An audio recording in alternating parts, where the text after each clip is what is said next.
Romeo पुस्तक 8 अध्याय Romeo पुस्तक 8 अध्याय 14 पद जड़े पढ़ंतु। जेणु जेते लोक ईश्वर को आत्मा को द्वारा चालित होती से माने ईश्वर को संतान। Praise the Lord. नहीं जेते लोक लोक केते अछंती हाँ हिसाब नहीं ईश्वरंकर संतान केते अछंती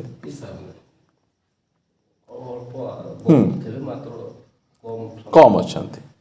एथिपाई एठी पाउलो लिखुचंती जेणु जेते लोक केते लोक जेतकी लोक मध्य होतु हला से माने केमिति ईश्वरंकर आत्मा माने कौन किए पवित्र आत्मा जेते लोक पवित्र आत्मा को द्वारा चालित हुअंती से माने ईश्वरंकर संतान। सबु ख्रिस्टियन ईश्वरंकर संतान नांती। आम माने आगे केंती चालित होइतिलु जगतर आत्मा आवरी मंद आत्मा गोटे आत्मांकर द्वारा चालित होबाटा बोले आ गोटे शरीर द्वारा चालित होबा दीटा अछि ना। गोटे शरीर ख्रिस्टियन अछंती आ गोटे आत्मार ख्रिस्टियन अछंती। शरीर ख्रिस्टियन से माने शरीर से मान को जेमिति लीड कला से माने सेमति जिबे मात्र जो माने ईश्वरंकर संतान से माने आत्मांक द्वारा से माने चालित हेबे। हेले आत्मांक द्वारा चालित हेबाटा माने कोन ईश्वरंकर वाक्य अनुसार चलबार अछि। ता पछे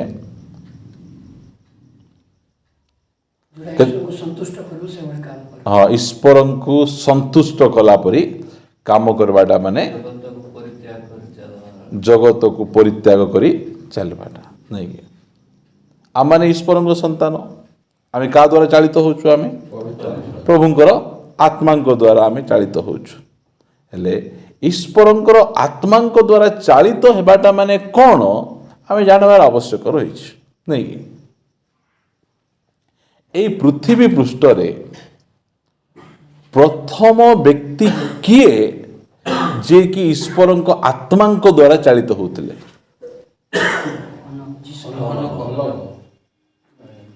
हनक।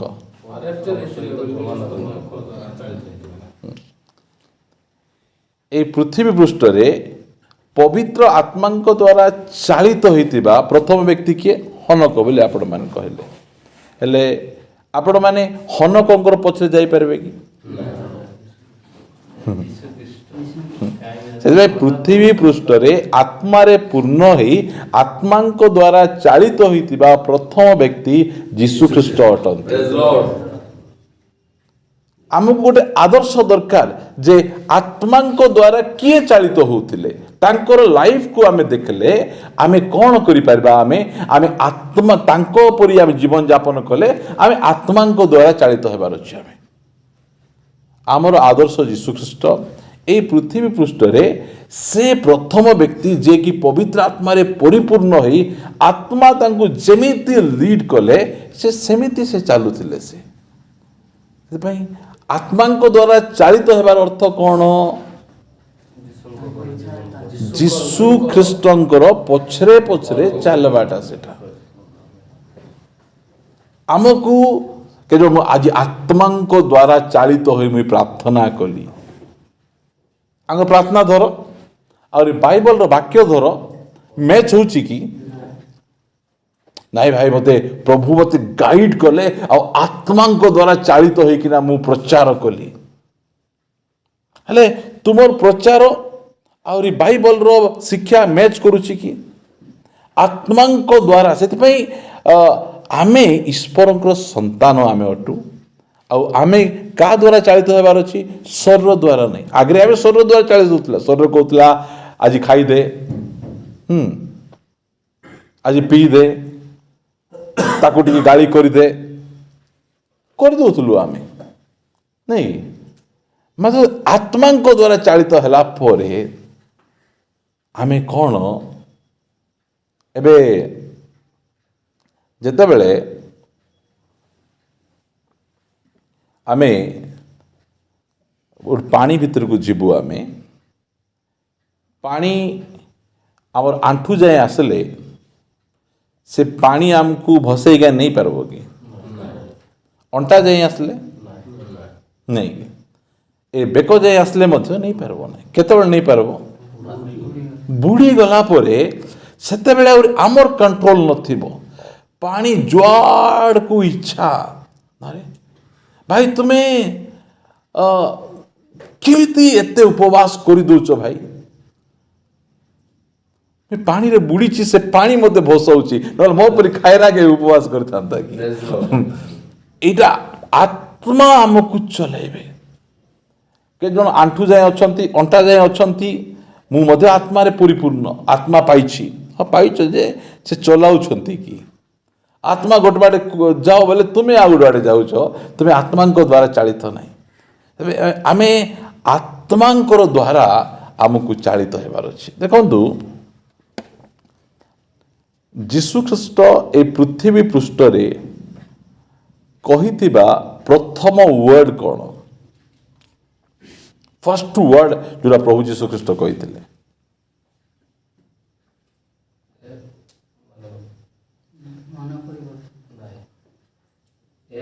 ମୋର ପିତାଙ୍କ ଗୃହରେ ମୁଁ ରହିବାର ମା ବାପା ପଚାର। ୱାଣ୍ଡରଫୁଲ, କାଢ଼ି ପଢ଼ିଦିଅ। ଲୁକ, এটা ବୋଲେ এটা ବାଇବଲ ଷ୍ଟଡି ଆମେ ଶିଖୁଛୁ। ଆମେ ଏଇଟା ସଣ୍ଡେ ୱର୍ସିପ୍ରେ ଶିଖାଇବା କଥା ନାହିଁ, ବୋଲେ ଶିଖିପାରିବେ ନାହିଁ।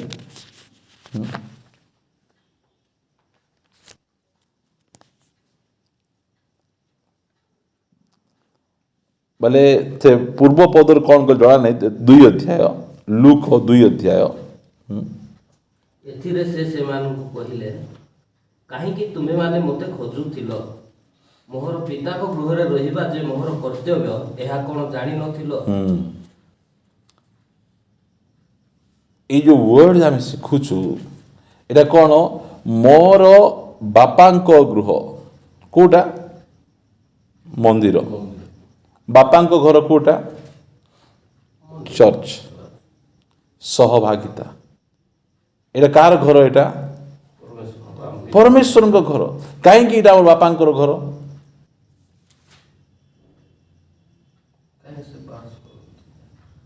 ଏବେ ମୁଁ ଆଉ ଗୋଟେ ଲୋକ ଘରକୁ, ଏବେ ସାମୁଏଲ ଭାଇଙ୍କ ଘରକୁ ଯାଇ ପଳେଇ ଯିବେ, କହିବି ଏଇଟା ଆମ ବାପାଙ୍କ ଘର ବୋଲି କହିଲେ ମୋତେ ଗାଳି କରିବେ କି ନାହିଁ? ତାଙ୍କର ବାପାଙ୍କର ଘର ବୋଲି ସିଏ କହିପାରିବେ। କାହିଁକି? ସିଏ ସେଠି ଜନ୍ମ ହେଇଛନ୍ତି। ପ୍ରେଜ୍ ଦ ଲର୍ଡ। ଜନ୍ମ।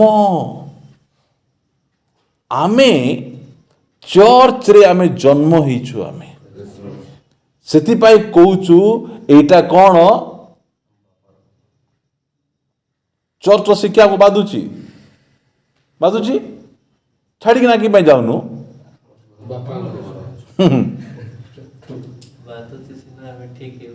ହଇ ବାପା ବାଦଲା ପରି କହିବେ କି ନାହିଁ? ଏବେ ଆମକୁ କ'ଣ ଦରକାର? ମେଡ଼ିକାଲ ଗଲା ପରେ ଏଠି ବଡ଼ ଷ୍ଟୋନ୍ ଗୋଟେ ହେଇଯାଇଛି, ସେ ଯଦି ଭଲ ଡକ୍ଟର ହେଇନଥିବ, ସେ କହିବେ କିଛି ନାହିଁ, ଏଇଟା ପେଟ ଟିକେ ବଥା, ଏ ଔଷଧ ଟିକେ ଖାଇଦିଅ, ଭଲ ହେଇଯିବ। ଆମକୁ ଭଲ ଲାଗିବ ଶୁଣିବା ପାଇଁ। ଆଉ ଜଣେ କହିବ ନାହିଁ ତୁମର ଷ୍ଟୋନ୍ ଅଛି, କାଟିକିନା କାଢ଼ବାକୁ ପଡ଼ିବ, ବୋଲେ କାହାର କଥା ଆମକୁ ଭଲ ଲାଗିବ? ହଁ, ସେଥିପାଇଁ ଯେଉଁମାନେ ଆତ୍ମାଙ୍କ ଦ୍ୱାରା ଚାଳିତ ହେବେ, ସେମାନେ ଚର୍ଚ୍ଚକୁ କ'ଣ କହିବେ? ଏଇଟା ମୋର ବାପାଙ୍କର ଘର। ଏଇ ମନୋଭାବ ରହିବାର ଆବଶ୍ୟକ ରହିଛି। ଏଇଟା କିଏ? ଏଇଟା କାହାର ଭାଷା? ଏଇଟା ଏଇଟା ହେଉଛି ଆତ୍ମାଙ୍କର ଦ୍ୱାରା ଚାଳିତ ହେବା ଲୋକମାନଙ୍କର ଭାଷା। ତାଙ୍କୁ କୁହନ୍ତୁ, ଆମେ କେତେ ଜଣ ଲୋକ ଅଛୁ ଘରକୁ ଯିବାକୁ ବିଜାର ଲାଗୁଥିବ, କେତେ ଶୀଘ୍ର କାମ ସରିବ, ଘରକୁ ମୁଁ ଯିବି। ଆମେ ଅନ୍ୟ କାହା ଘରେ ପଶି ଯାଉନୁ। ଅନ୍ୟ କାହା ଘର ଯେତେ ସୁନ୍ଦର ଥିଲେ ମଧ୍ୟ ଚା ଟିକେ ପିଇଲୁ, କଥାବାର୍ତ୍ତା ହେଲା ପରେ ପ୍ରେଜ୍ ଦ ଲର୍ଡ, ଘରକୁ ଆସି ଖାଇବା ପିଇବାକୁ ଦେଲା ପରେ ନିଜ ସ୍ତ୍ରୀକୁ ପ୍ରେଜ୍ ଦ ଲର୍ଡ ବୋଲି ଯିବ କି? କୁଆଡ଼େ ପ୍ରେଜ୍ ଦ ଲର୍ଡ? ଏଇଟା ଆତ୍ମାରେ ପୂର୍ଣ୍ଣ ହେଲା ପରେ ଚର୍ଚ୍ଚକୁ ଆମେ କେମିତି ଦେଖିବୁ? ଆମେ ବାପାଙ୍କର ଘର। ଏଠି ରହିବାଟା ମୋର କ'ଣ? ଏଇଟା କର୍ତ୍ତବ୍ୟ। ଏଠି ମୁଁ ଆସିକିନା ଟାଇମ୍ ପାସ୍ କରୁନାହିଁ। ଏଇଟା ମୁଁ ଏଠି ଜନ୍ମ ହେଇଛି, ଆଉ ଏଇଠି ମୋତେ ଖାଇବାକୁ ଦେବେ, ପିଇବାକୁ ଦେବେ। ବୁଝନ୍ତୁ, ଏଠି ମୋର ଯତ୍ନ ନେବେ, ମୋତେ ବଢ଼େଇବେ, ମୋତେ ସବୁ ବିଷୟର ଏଠିରୁ ଏକା ମୋତେ ମିଳିବ। ସେଥିପାଇଁ ଚର୍ଚ୍ଚ ମାନେ କ'ଣ? ଚର୍ଚ୍ଚ ହେଉଛି ବାପାଙ୍କର ଗୃହ। କିଏ କହିବେ? ଯିଏ ଆତ୍ମାଙ୍କ ଦ୍ୱାରା ଚାଳିତ ହେବେ। ପ୍ରଭୁ ଯୀଶୁ ଖ୍ରୀଷ୍ଟ ଆତ୍ମାଙ୍କ ଦ୍ୱାରା ଚାଳିତ ହେଲେ। ଆଉ ସେ ପ୍ରଥମ ବ୍ୟକ୍ତି ଯିଏ ଚର୍ଚ୍ଚକୁ, ମନ୍ଦିରକୁ କ'ଣ ବୋଲି କହୁଛନ୍ତି? ପିତାଙ୍କର ଗୃହ। ପିତାଙ୍କର ଗୃହ। ବେଳେବେଳେ ପ୍ରକାଶକୁ ମୁଁ ପିଟେ ମାରିଲେ ଆହୁରି ଅଧିକ ଆସିକିନା ଗୋଡ଼କୁ ଧରିଦେବ ବୋଲି ଗଲା ବୁଲୁଥିବ। ସେ କେତେ ଜଣ ଅଛନ୍ତି? ମାରିଲୁ, ଯିବି, ପଳାଇବି, ମତେ ମାରିଲୁ ଅଛନ୍ତି, ମତେ ମାରିଛୁ, ଦେଖ ନହେଲେ କେତେ ଉଠ ଭାଗ, ଏଇଟା ମୋର ଘର। ବାପାଙ୍କୁ ତାଙ୍କର ଘରରୁ ଖେଦୁଥିବେ। ବହୁତ ଚର୍ଚ୍ଚରେ ସେ ବାପାଙ୍କୁ କହେ ତୁମେ ବାହାର, ତୁମେ ନ ବାହାରିଲେ ଆମେ ଟିଭି ଦେଖିପାରିବୁ ନାହିଁ, ଯେ ତୁମେ ନ ବାହାରିଲେ ଆମେ ଏଇଟା କରିପାରିବୁ ନାହିଁ। ଆମେ ଆମମାନଙ୍କର ମଣ୍ଡଳୀର ନୀତି ନିୟମ ଦ୍ୱାରା ଆମେ ଚାଳିତ ହେବା ନାହିଁ, ଆମେ ଆତ୍ମାଙ୍କ ଦ୍ୱାରା ଚାଳିତ ହେବା। ସେ ପବିତ୍ର ଆତ୍ମା ଆମକୁ ଚଳେଇକିନା କ'ଣ କରିବେ? ବାପାଙ୍କ ଗୃହକୁ ଆଣିବେ। ବାପାଙ୍କର ପ୍ରେଜେନ୍ସରେ ଧରି ପଳାଇ ଆସିବେ। ତାଙ୍କର ସାନ୍ନିଧ୍ୟ ମଧ୍ୟରେ ଆମକୁ ଆଣିବେ। ସେଇଟା ଆମକୁ, ବୁଝନ୍ତୁ, ଆମକୁ ନେଇକିନା ଯଦି ଅଲଗା ଜାଗାରେ ରଖିଦେବେ, ଏବେ ଯେଉଁମାନେ ଆମମାନେ ଜୁଆ ଖେଳୁଥିଲୁ, ଏବେ ଜୁଆ ଆଡ୍ଡାରେ ଆମକୁ ରହିଲେ ଆମକୁ କେମିତି ଲାଗିବ? ଘୁଟନ ଲାଗିବ। କେତେବେଳେ ଏଠୁ ଆମେ ବାହାରିକିନା ପଳେଇ, କାହିଁକି ଆମର ଘର ନାହିଁ ସେଟା। ଆମର ଘରେ ଆମକୁ ବହୁତ ଭଲ ଲାଗିବ।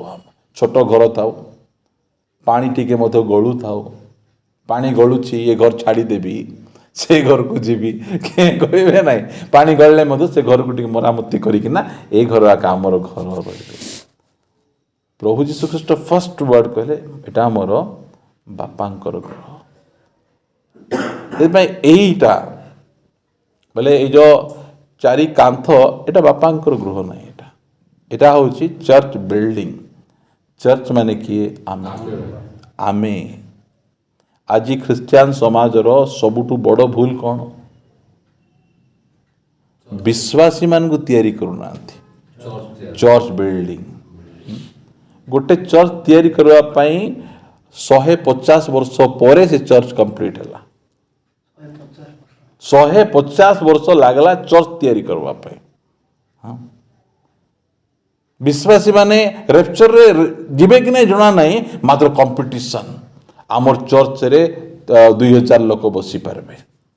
ହଁ ଯେ 2000 ଲୋକ ବସିବେ, ଯେ କେତେ ଜଣ ସେଠିକୁ ଯିବେ? ସେଠି ହଁ, ସେ କିଏ ଗୋଟେ କହିଲେ କି ନାହିଁ, ଭୟଙ୍କର କହୁଥିଲେ। ସେ ନେଇକି ଶୁଣିଛ କି ନାହିଁ? ସେ କୋଉ କହିଲେ ତାଙ୍କର ଚର୍ଚ୍ଚରେ 2000 ମେମ୍ବର ଥିଲେ। ଆଉ ସେ ପାଷ୍ଟରକୁ ନେଇକି ରାତିରେ ପ୍ରଭୁ ସ୍ୱପ୍ନରେ କହିଲେ ଯେ ତୁମର ଚର୍ଚ୍ଚର 8 ଜଣ ଲୋକ ଆକା ରେପ୍ଚରରେ ଯିବେ ବୋଲି କହିଲେ। ଭଲକୁ ଇଏ ଥିଲେ, ତା ପଛରେ କହିଦେଲେ ତୁମେ ଯିବ ନାହିଁ ବୋଲିଦେଲେ। ପାଷ୍ଟରକୁ କହିଲେ ତୁମେ ଯିବ ନାହିଁ, ହଁ ତୁମର ବିଶ୍ୱାସୀ ମାନେ କି 8 ଜଣ ଯିବେ ବୋଲେ କେମିତି କଥା? ସେଥିପାଇଁ ଆତ୍ମାଙ୍କ ଦ୍ୱାରା ଚାଳିତ ହେଲା ପରେ ମୁଁ ଆପଣମାନଙ୍କୁ କହିବା ପାଇଁ ଚାହେଁ, ମୁଁ କେବେ ଆସି ଆପଣମାନଙ୍କୁ କହିଛି ମୋର ହାଇଟ୍ ଭଲ ନାହିଁ, 5 ଫୁଟ 6 ଇଞ୍ଚ, ମୋତେ ଭଲ ଲାଗୁନାହିଁ, ମୋ ନାକ ମୋତେ ବିଲକୁଲ ପସନ୍ଦ ନାହିଁ। ହଁ, ମୋର ନିଜର ଶରୀରର ବୁରାଇ ମୁଁ କେବେ କରିଛି ଆପଣମାନଙ୍କ ଆଗରେ? कि आपण माने केबे करिसंती हेले आमे आ गोटे विश्वास बुराई कहीं करुची जेतेबेले मु कहूची से खायराटा मु गोटे विश्वासी भाव रे मोर चर्च रो गोटे भाई टिके अधिक खाउतिले मु खायराटा एते एते खाइबो जेते हेले अंटबो नहीं एटा मु कहला बेले मु आत्मांग द्वारा चालित होची कि आत्मांग मु सेति पय कहे मु जदि आउ गोटे भाई रो बुराई करूची बैक वाइटिंग करूची किए चलाउची मते शरीर एटा हूँ शरीर कार्य से कहले एटा कौन एटा हूँ बापांकर घर आ बापांक घर आम गोटे शरीर रे आमे अच्छु आमे आमे बैक बाइटिंग करि परबो नै आमे बैक बाइटिंग करि परबो नै आमे मु जो समय रे मोर एक्सीडेंट हला मते टी चिन्ह हला मु आजी जाए केबे हेले मध्य ए आखी को दोष देई नै ए हाथ को दोष देई नै मु का को दोष दोची रास्ता को ओ किंतु रास्ता तैयारी करछंती खाल करछंती मैं पड़ी कि ना खोली मोर हाथ को दोष देई नै मु आज्ञा ए हाथ आका मत बेसी असुविधा कला आ गोटे 5टा इंजेक्शन भुसी दे बोल कहली नहीं नहीं एटा हमर special meeting uh a meeting रे आमे निजे आमे जानबा आमे जो समय रे ए वाक्य गोटे पढ़बे लूक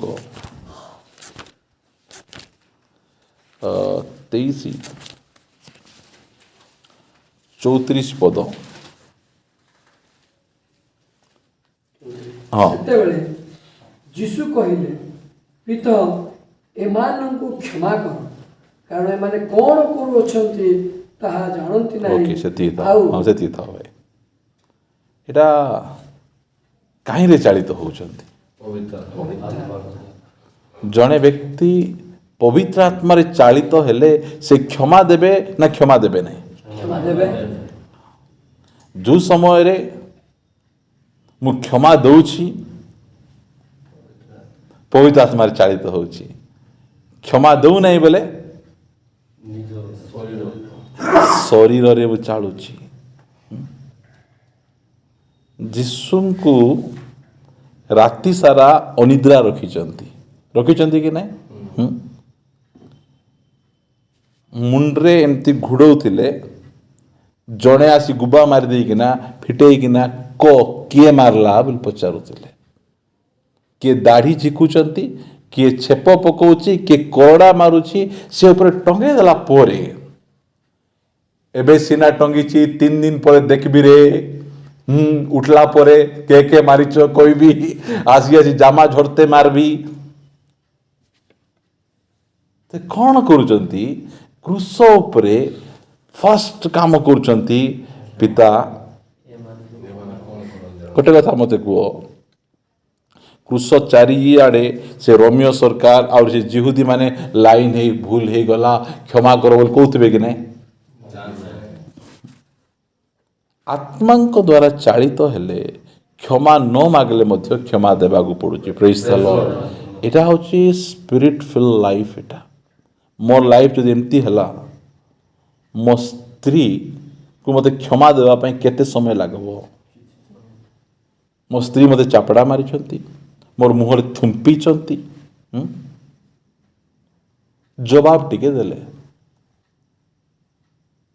मते जवाब दोच तु जानिनु मु किए को तुम्हें किए नहीं नहीं आमे इटा जाक शिखुचु जे आत्मांकर द्वारा किए चालित होइतिले आमर प्रभु जीशु ख्रीष्ट ए पृथ्वी रे स्पिरिट फिल लाइफ प्रथमे बंचवा लोक जीशु ख्रीष्ट गोटे जगार पड़ी देकिना एमती रोल रोल रोल रोल कर जीवा आम देखिनु आमे ना देखिनु आमे ମାତ୍ର ଆଜି ଆମେ ଆତ୍ମାରେ ଚାଳିତ ହବ ବୋଲିକିନା ଏଠି ରୋଲର ପରି ଗୋଡ଼ୁଥିବେ ସେଠି ରୋଲର ପରି ଗୋଡ଼ୁଥିବେ କହିଲେ ଭାବେ ଏଇଟା କେମିତି ଆତ୍ମାଙ୍କ ଦ୍ୱାରା ଚାଳିତ ହଉଛନ୍ତି? ଆମେ ଏଇଟା ଦେଖୁ ଆମକୁ ଦରକାର ନାହିଁ। ଆମର ଚର୍ଚ୍ଚର ଆମର ଯେଉଁ ବିଶ୍ୱାସୀ ମାନେ ଅଛନ୍ତି ସେମାନେ ସ୍ପିରିଟ୍ ଦ୍ୱାରା ଚାଳିତ ହେଉଛନ୍ତି, ଆତ୍ମାଙ୍କ ଦ୍ୱାରା ଚାଳିତ ହେଉଛନ୍ତି, ପବିତ୍ର ଆତ୍ମାଙ୍କ ଦ୍ୱାରା ଚାଳିତ। ଅନ୍ୟ ଜାଗାରେ ଆପଣ ଦେଖୁ ଦେଖୁ କହିଦେବେ ନାଇଁ ଏମାନେ ଚାଳିତ ହେଉନାହାନ୍ତି। ଆତ୍ମାଙ୍କ ଦ୍ୱାରା ଚାଳିତ ହେବାଟା ମାନେ କ'ଣ? ଅନ୍ୟକୁ କ୍ଷମା ଦେବା କଥା। ବୋଲେ ଦୁନିଆରେ ସବୁଠୁ ବେଶୀ ଅନ୍ୟାୟ କାହା ପ୍ରତି ହେଇଛି? ସେ ଯଦି କ୍ଷମା ଦେଇ ଦେଉଛନ୍ତି, କେମିତି କ୍ଷମା ଦେଉଛନ୍ତି? ନିଜର ବଳରେ ନାହିଁ। ପବିତ୍ର ଆତ୍ମା କହୁଛନ୍ତି ଦେଖେ କ୍ରୁଶ ଉପରେ ତୋତେ ଅନେକ ଭାବବାଣୀକୁ ପୂର୍ଣ୍ଣ କରିବାର ଅଛି। ଗୋଟେ ଅକ୍ଷମାର ମନ ନେଇକିନା ତୁ ସେ ସବୁ ଭାବବାଣୀ ଗୁଡ଼ିକ ପୂର୍ଣ୍ଣ କରିପାରିବେ କି? ଯେଉଁଦିନ ଘରେ ଅଶାନ୍ତି ହେଇଥିବ କ୍ଷମା ନ ଦେଇ ବାଇବଲ ପଢ଼ିଲେ କ'ଣ ହେବ? ନାଇଁ ବୋଲେ କେତେ ରେଭଲେସନ ଆଇବ କି ନାଇଁ? କିଛି ନାହିଁ। ଏବେ ଦେଖ ତୁମକୁ ହାତରେ ବାଇବଲ ଦେଇଦେଲୁ, ବସିଦେଲେ, ଲାଇଟ୍ ବନ୍ଦ କରିଦେଲୁ। ଲାଇଟ୍ ବନ୍ଦ କରିଦେଲା ପରେ ବାଇବଲ କିଏ ପଢ଼ିପାରିବ? ମୁଇଁ ଗ୍ରାଜୁଏଟ୍ ଅଛି, ଗ୍ରାଜୁଏଟ୍ ଥିଲେ ମିଜା କିସ୍ ହେବ? ଅନ୍ଧାର ଘରେ ଗ୍ରାଜୁଏଟ୍ର କାମ କିସଟା? ଏମିତି କରି କରି କ'ଣଟା କରିବ? କେଉଁଠି କେତେ ପୃଷ୍ଠା ବାହାରିଛି, କ'ଣ ବାହାରିଛି ଜଣା ନାହିଁ। ସେଥିପାଇଁ ଆମକୁ ଆତ୍ମାଙ୍କର ଦ୍ୱାରା ଚାଳିତ ହେବାର ଅଛି। ଆମର ପବିତ୍ର ଆତ୍ମାଙ୍କ ଦ୍ୱାରା ଚାଳିତ ହେବା ବ୍ୟକ୍ତି ପ୍ରଭୁ ଯୀଶୁଖ୍ରୀଷ୍ଟ। ଆଉ ସେ କେଉଁ ପ୍ରକାର ଜୀବନ ବିତାଉଥିଲେ ସେଇଟା ଯଦି ଆମେ ଦେଖିବା ବୋଲି କହିଲେ ଆମକୁ କେହି ମଧ୍ୟ ଭ୍ରାନ୍ତ କରିପାରିବ ନାହିଁ। ଆମେ ଈଶ୍ୱରଙ୍କର ସନ୍ତାନ ମାନେ କ'ଣ? ହଁ, ଶିଶୁ ନାହିଁ। ଆମେ ଶିଶୁ ଖ୍ରୀଷ୍ଟିଆନ ନାହିଁ ହେଲା। ଆମେ ଏବେ ବୟସ ପ୍ରାପ୍ତ ଖ୍ରୀଷ୍ଟିଆନ।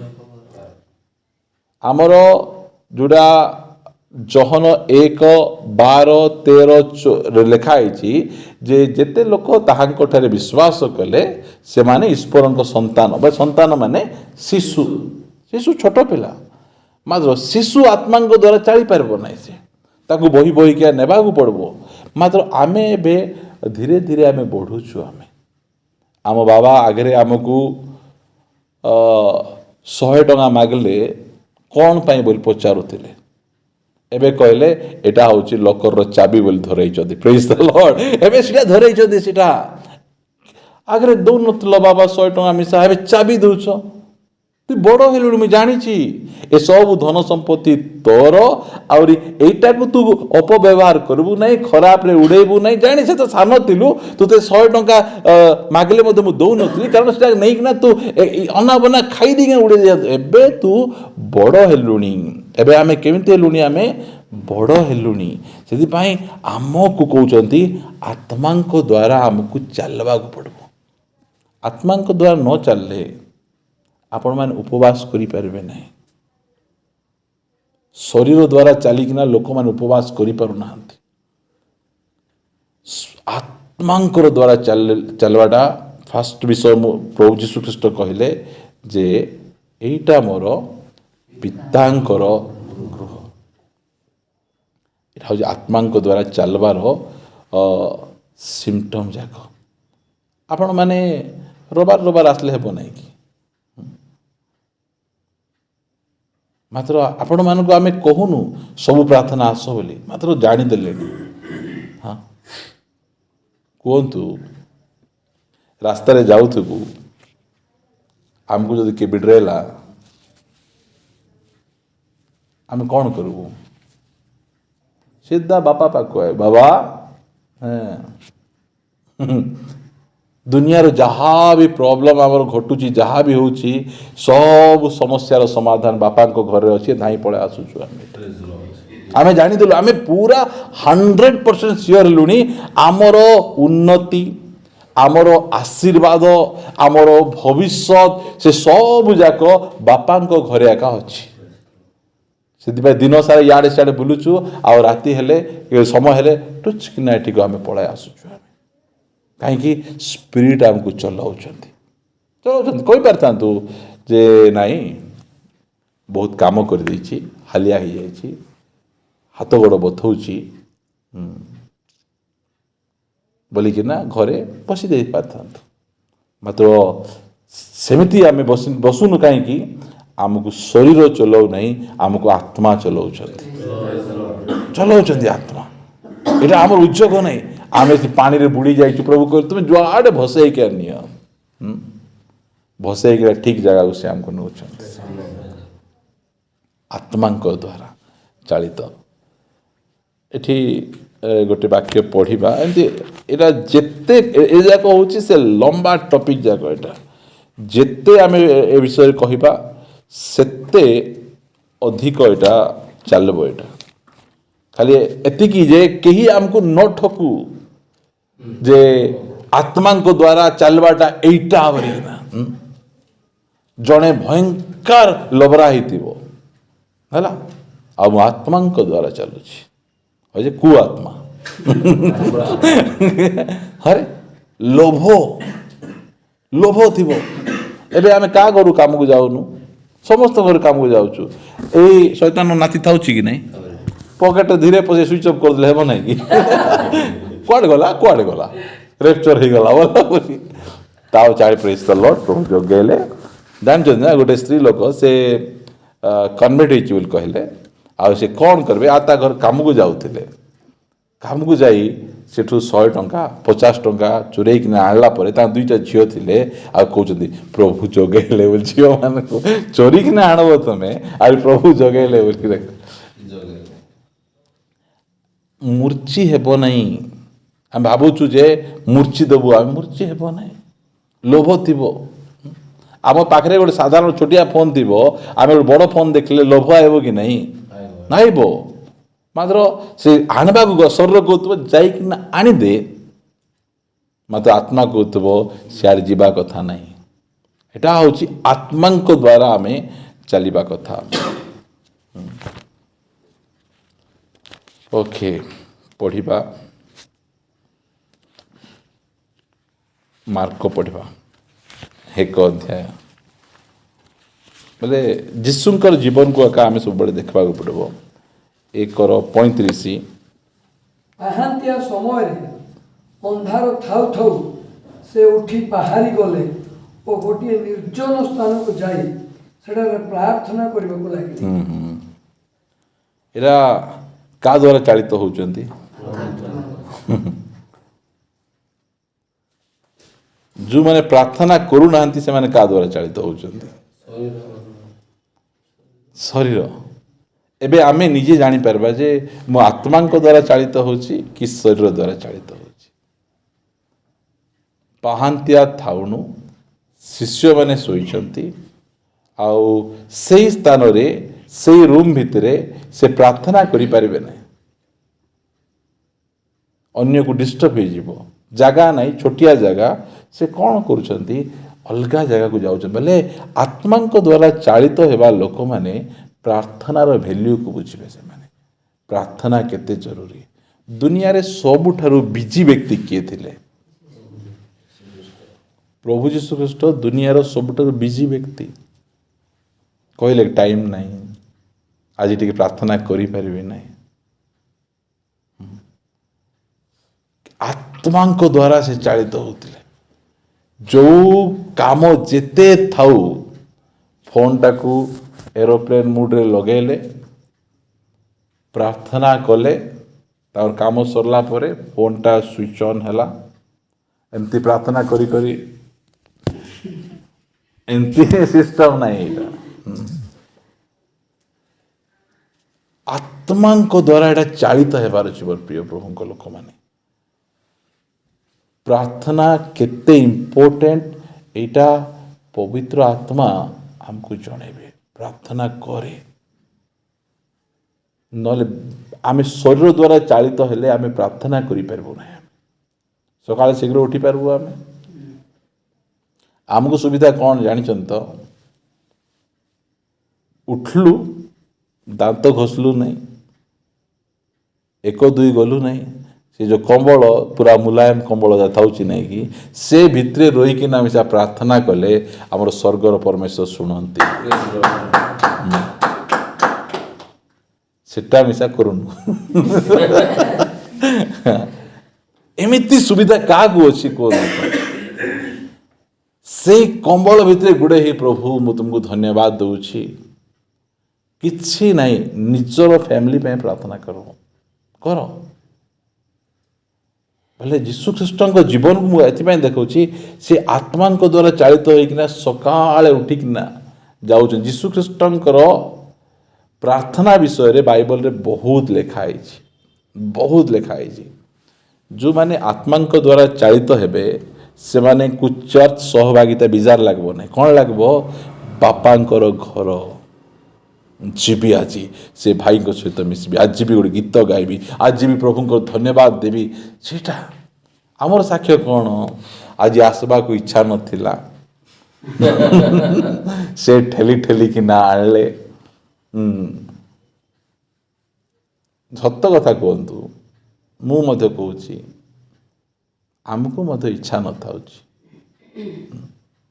ସକାଳ 6ଟା ବେଳେ ଉଠି ଗାଧା ପିଧା ହେଇକିନା ବାଇବଲ ଲଭର ଟ୍ୟୁଟର୍ସ ଲିଡ୍ କରିକିନା ସେଠିରୁ ଆସି ଏଠି 10ଟା ଅଧେ ଯାଏ ଆଣ୍ଠେଇକିନା ବସିକିନା ତା ପଛେ ଯାଇକିନା ଆଉ ଥରେ ୟୁଥ୍ ମାନଙ୍କୁ କାଉନସିଲିଂ କରି ଆଉ ଥରେ ବିଭିନ୍ନ ପ୍ରକାର ପ୍ରୋଗ୍ରାମ କରିକିନା ଆସିଲା ବେଳେ ନିଜର କାମ ଦେଖିଲା ବେଳେ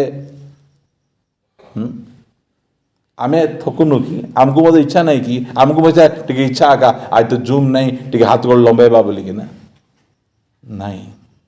ମତେ କାହିଁକି ଏମିତି ଆତ୍ମା ଆମକୁ ଚଲାଉଛନ୍ତି ଯେ ଏମିତି, ଏଇଟା ହେଉଛି ସ୍ପିରିଟ୍। ଆମେ କ'ଣ ହେଲୁ? ଆମେ ଏବେ ଶିଶୁ ନାହିଁ, ଆମେ ବଡ଼ ଲୋକମାନେ ହେଇଗଲୁଣି। ଆମେ ସେଥିପାଇଁ ଆତ୍ମା କାହାକୁ ଜବରଦସ୍ତି କରିବେ କି? ନାଇଁ, ସେ ଚଲେଇବେ। ସେଥିପାଇଁ ମୋର ଗୋଟେ ଅନୁରୋଧ, ଆତ୍ମା ଯଦି କହୁଛନ୍ତି, ତୁମେ ମନେକର ଘରେ ବସି କଥାବାର୍ତ୍ତା ହେଉଛ, ଆତ୍ମା କହିଲେ ଟିକେ ଚିମ୍ରା ଥା, ଟିକେ ଆଣ୍ଠେଇ ପଡ଼, ଯଦି ଆମେ କରିଦେଲୁ ପବିତ୍ର ଆତ୍ମା ଖୁସି ହେଇଯିବ।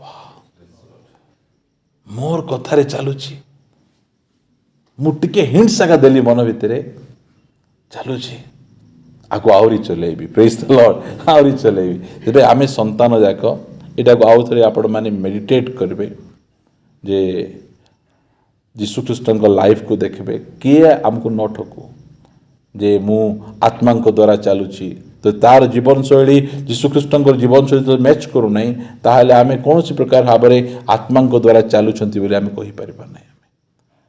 ଆମେ ପ୍ରଭୁ ଯୀଶୁଖ୍ରୀଷ୍ଟଙ୍କୁ ଦେଖିବା, ସେ ଆତ୍ମାଙ୍କର ଦ୍ୱାରା ଚାଲୁଥିଲେ। ଯେଉଁଠି ଆପଣ ଦେଖନ୍ତୁ, ଘରେ ଦେଖନ୍ତୁ, ଘରେ କ'ଣ ହେଇଥିଲେ? ସେ ବଶୀଭୂତ ହୋଇ ରହିଲେ ମା ବାପାଙ୍କର। ହଁ, ଯେଉଁମାନେ ବଶୀଭୂତ ହେଉଛନ୍ତି ସେମାନେ କାହା ଦ୍ୱାରା ଚାଲନ୍ତି? ଯେଉଁମାନେ ବିଦ୍ରୋହ କରନ୍ତି ଶରୀର ଦ୍ୱାରା। ଏହିସବୁ ବିଷୟ ଗୁଡ଼ିକକୁ ଯଦି ଆମେ ନିଜେ ଟିକେ ଆମେ ଧ୍ୟାନ କରିଦେବା, ତାହେଲେ ଆମେ ଜାଣିପାରିବା ମୁଁ ତେ ପବିତ୍ର ଆତ୍ମା ଚଲାଉଛନ୍ତି ନା ମୁଁ ମୋର ଶରୀର ଦ୍ୱାରା ମୁଁ ଚାଲୁଛି। ପ୍ରିୟମାନେ, ସେତିକି ପ୍ରଭୁ ବାକ୍ୟ ଦେଇ ଆମମାନଙ୍କୁ ଆଶୀର୍ବାଦ କରନ୍ତୁ।